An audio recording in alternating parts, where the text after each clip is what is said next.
Anxiety rarely announces itself as fear.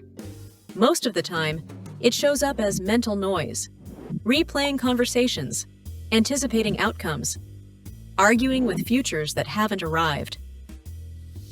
Marcus Aurelius noticed this long before anxiety had a name. As emperor of Rome, he lived surrounded by uncertainty, plagues, wars, political betrayal, constant pressure from forces he couldn't fully control. Yet his private journal, what we now call meditations, doesn't read like the thoughts of a man overwhelmed. It reads like someone quietly refusing to panic.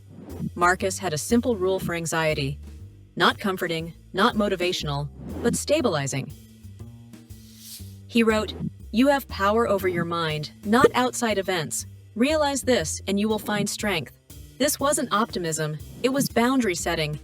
Marcus understood that anxiety grows when the mind treats everything as its responsibility. Other people's reactions, future outcomes, random disruptions, imagined disasters. The Stoic move was to draw a hard line. What is mine to govern and what is not?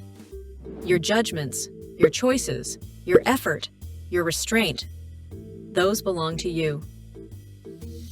The rest, timing, outcomes, recognition, other people's behavior, never did. Anxiety thrives in the gray area where we pretend control exists. Marcus trained himself to shrink the moment. Not tomorrow's meeting, not next year's plan, not the entire problem.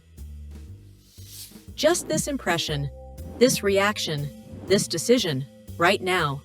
Modern psychology echoes the same insight. Anxiety isn't only fear of something bad happening. It's the mind simulating responsibility for events it cannot command. The nervous system stays activated because the task is impossible. Stoicism resolves this by refusing the assignment. You don't need to solve your whole life tonight. You don't need certainty before acting. You don't need to calm every thought. You need to respond well to what's in front of you. Marcus practiced this daily. When irritation appeared, he reminded himself it was just an impression. When fear surfaced, he asked whether it belonged to his character or to imagined futures. When pressure mounted, he returned to the present duty.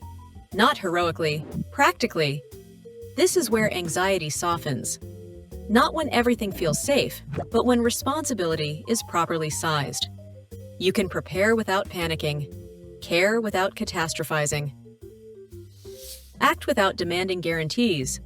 Stoicism doesn't promise peace. It offers steadiness, the kind that comes from knowing what you're accountable for and what you're not.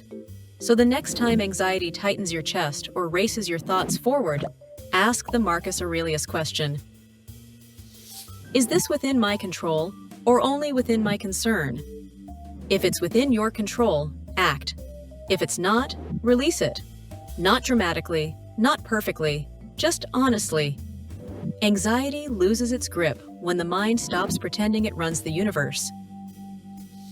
And strength appears the moment you return to governing yourself.